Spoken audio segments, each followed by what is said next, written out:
여러분 안녕하십니까? 뉴스데스크 제주를 시작하겠습니다.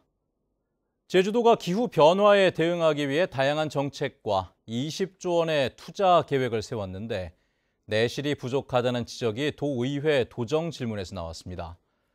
또 인구가 줄면서 소멸 위험이 높은 읍면동에 대한 대책이 미흡하다는 비판도 제기됐습니다. 송원일 기자의 보도입니다. 기후위기에 대응하기 위해 제주도정이 핵심 사업으로 추진하는 탄소 없는 섬 2030 정책. 그러나 겉포장에만 집중할 뿐 내실은 없다는 지적이 제기됐습니다.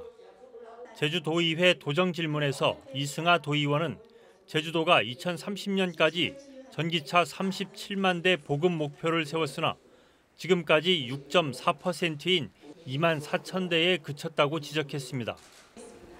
해상 풍력 발전 실적도 계획 대비 1%도 안 된다고 비판했습니다. 특히 기후변화 관련 각종 법정 계획을 세우고 2030년까지 20조 원을 투입하겠다고 했으나 투자 효율이 떨어지고 주민 체감도도 낮다고 꼬집었습니다. 정말 제주도가 기후변화, 탄소 중립 모델을 만들어가기 위해서는요. 정말 우리가 이 막대한 예산이 들어가는 거에 대해서 형식적인 아닌 정말 실질적으로 공감할 수 있는 이런 평가가 제대로 이루어져야 하는 게 1순위라고 생각을 합니다. 제주도는 추진 과정에서의 문제를 인정하고 대책을 마련하겠다고 밝혔습니다.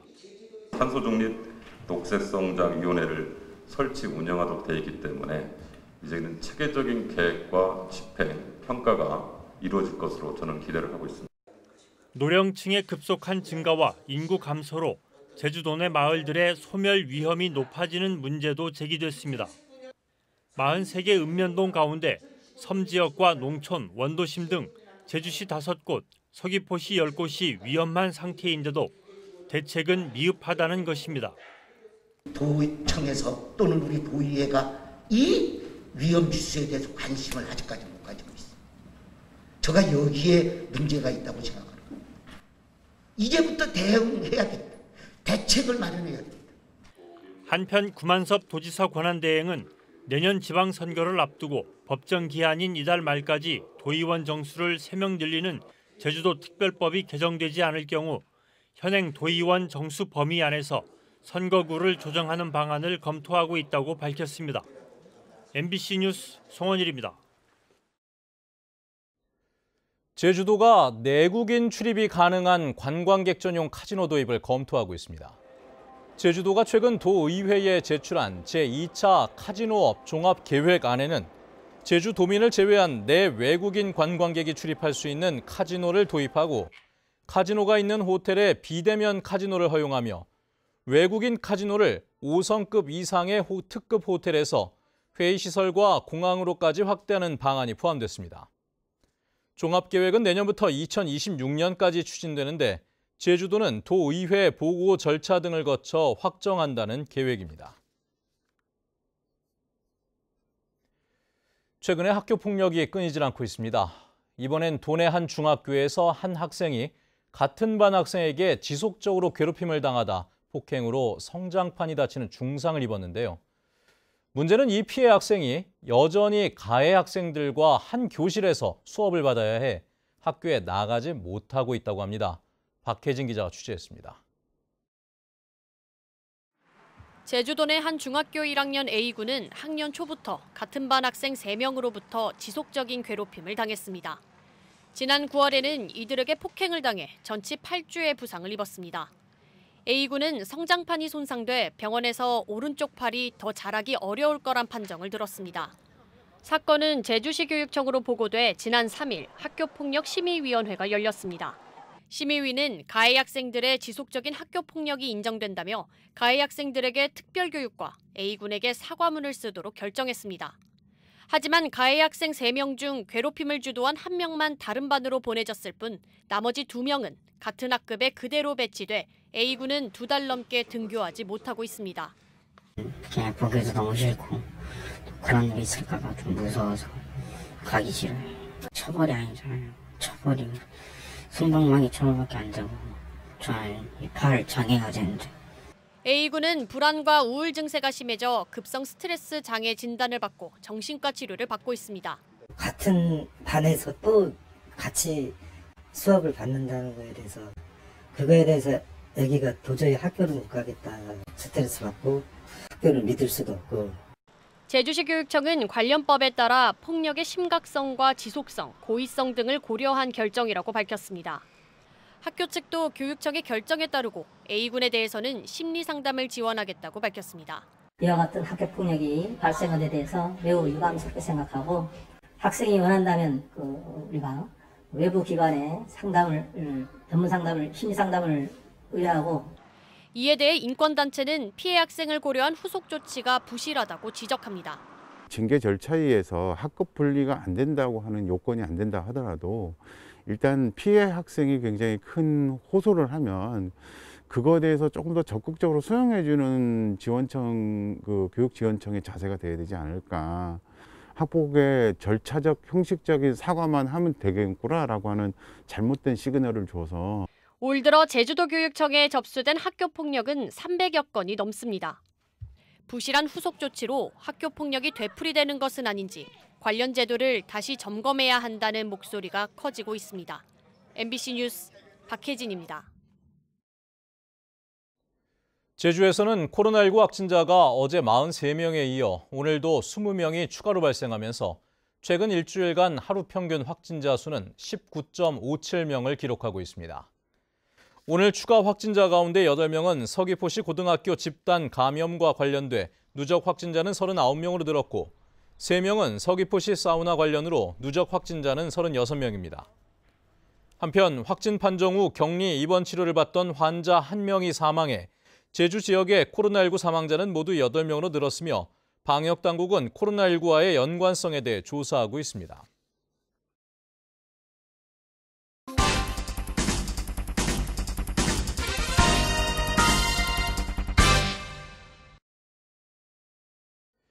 택시기사들의 처우 개선을 위해 도입된 월급제가 오히려 기사들의 불만과 이용객들의 불편을 키우고 있다는 소식을 어제 전해드렸었죠. 제도가 기형적으로 운영되면서 다른 지역에서는 지방자치단체가 나서 조정에 나서는 곳도 있는 반면 제주도는 이렇다 할 대책을 내놓지 못한 채 손을 놓고 있다고 합니다. 박주연 기자가 취재했습니다. 잦은 승차 거부와 불친절, 교통법규 위반 등에 대한 민원이 끊이지 않았던 택시업계. 이에 따라 정부는 택시운송사업 발전법을 개정해 택시기사들이 하루 8시간 근무를 하고 수입금 전액을 회사에 모두 내면 월급을 받는 전액관리제를 도입했습니다. 그런데 올해부터 8시간 근무와 완전 월급제가 시행된 것은 서울 10분. 다른 지역들은 5년간 유예됐습니다. 그러다 보니 제주 지역에서는 하루 근무 시간 4시간 10분을 기준으로 월급을 받고 운송 수익금이라는 명목으로 예전보다 40% 많은 돈을 회사에 내는 기형적인 근무 형태가 시행되고 있습니다. 지금 더 힘들어졌죠. 한 달을 일해서 이제 사대보험을 빼버리면 100만 원 채 안 되는 돈으로 한 달을 가정에서 살으래요. 어떻게 삽니까? 택시회사 측은 근로시간을 8시간으로 할 경우 월급이 대폭 올라 각종 세금은 물론 사대보험료까지 올라 어쩔 수 없다는 입장입니다. 임금이 인상되는 부분이 서로가 부담스럽기 때문에 4시간 10분 7시간으로 정한 겁니다. 8시간 한다면 1인 1차인 경우에는 배가 높아져야 되죠.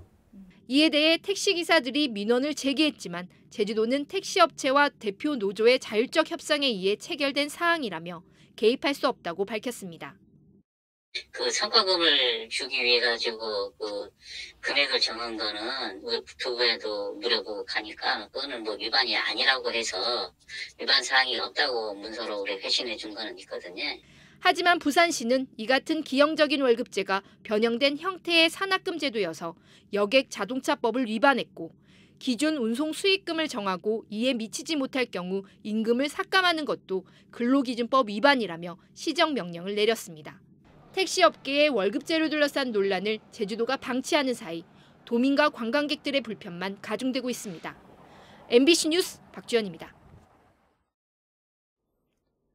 파도의 움직임으로 전기를 생산하는 파력발전기를 섬과 연안에 보급하는 실증 사업이 추자도에서 시작됐습니다. 해양수산부는 추자도 묵리포구에서 방파제 연계형 파력발전 실증 플랜트 준공식을 열었는데 이번에 설치된 실증 시설은 2016년 한경면 용수리에 해상 실증 시설을 만들면서 확보한 기술을 바탕으로 만들어졌으며 해양수산부는 2027년까지 시범 운영한 뒤 전국 어항에 보급할 계획입니다. 대학 수학능력시험을 앞두고 제주도 교육청에 문제지와 답안지가 항공편으로 도착했습니다. 문제지는 24시간 동안 보안 관리된 뒤 수능 당일 새벽에 보안 차량에 옮겨져 도내 시험장 20곳으로 배송됩니다. 이번 수능 시험에는 제주 지역에서는 6,900여 명이 응시하며 내일 오후에 예비 소집이 진행됩니다. 오늘 열린 제주 MBC 11월 시청자위원회에서 위원들은 최근 이슈 추적을 통해 연속 보도한 기후 변화로 인한 해양 생태계의 변화는 도민들이 심각하게 받아들여야 하는 주제라며 앞으로도 심층 취재해달라고 당부했습니다. 또 대선을 앞두고 차기 정부에 제주도가 요구해야 하는 정책 이슈들을 놓치지 않고 점검해달라고 주문했습니다. 제주국제 감귤 박람회 행사로 마련된 라이브 커머스 방송에서 감귤 15,000상자가 모두 판매됐습니다. 제주경제통상진흥원은 지난 5일부터 14일까지 열린 2021 제주국제 감귤 박람회에서 코로나19로 어려움을 겪는 농가를 돕기 위해 PB 상품으로 준비한 감귤 5kg들이 15,000상자 1억 5천만 원 상당을 모두 판매했다고 밝혔습니다. 이번 감귤 판매 행사는 국내 온라인몰 5개사를 통해 진행됐습니다. 민주노총 교육공무직본부 제주지부는 제주도청 앞에서 기자회견을 열고 학교 급식실 음식물 쓰레기를 폐기물 처리 업체에 맡기도록 조례를 개정하라고 요구했습니다. 뉴스데스크 제주였습니다. 시청해주신 여러분 고맙습니다.